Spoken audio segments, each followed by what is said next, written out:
A few years ago, I met a lady, a woman who was intimate with God. At the time, she was a leader of a prayer circle. She had 5 children, was 8 months pregnant, and her husband had left, abandoning her while she was pregnant. The girl took advantage of her father leaving, went to her mother and said, "Mommy, I don't like being a believer, I never liked going to church, and now that your father's gone, I'm not going to church anymore." That lady had no way of keeping the 14-year-old girl in church. The girl turned away and started going out at night on the streets. One of those nights she met a young man, started dating him, went to her mother and said, "Mommy, I met a boy, I just want to let you know, I'm leaving." That lady took her daughter in her arms and said, "No, you're 14 years old. I'm the one who's in charge of you and you don't go out of my house."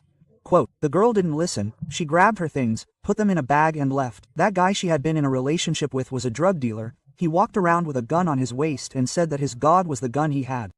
She always said, "I know that my Redeemer was 4 years of praying, 4 years of praying." One day God looked at her and said, "My daughter, come here and I'm going to start performing a miracle in your family starting today." It seems like I see God going to the house of that guy who was a drug dealer. God takes him and starts breaking.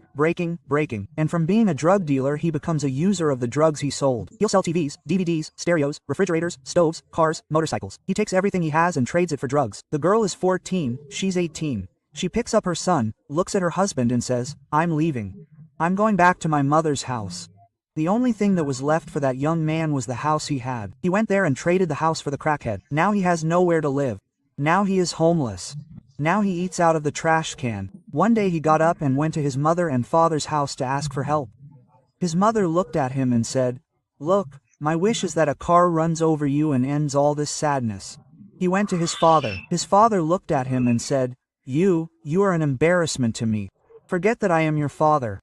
That young man left there, took a rope in his hand, went into the woods, put the rope on a branch, made a noose and said, "And now I will end the sadness of the mother and the embarrassment of the father." When he was putting his neck on the noose, a voice said to him, "Don't do this to yourself. There is a lady there, she is close to you, she is praying for you." That young man dropped the rope, dropped the branch, went to his mother-in-law's house and clapped his hands. His mother-in-law opened the door and looked at him. "Can you help me? My family has abandoned me, my friends have disappeared." That lady who threw both her hands to the sky and shouted for all of hell to hear, "I knew you would come to my house, because God told me that he would raise you up as a preacher of the word."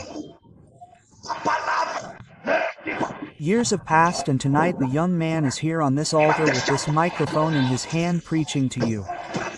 The one preaching here today is the former beggar, the former streetwalker, who once ate candy from the trash. Do you know why I'm preaching here today? Because there was a woman I was intimate with.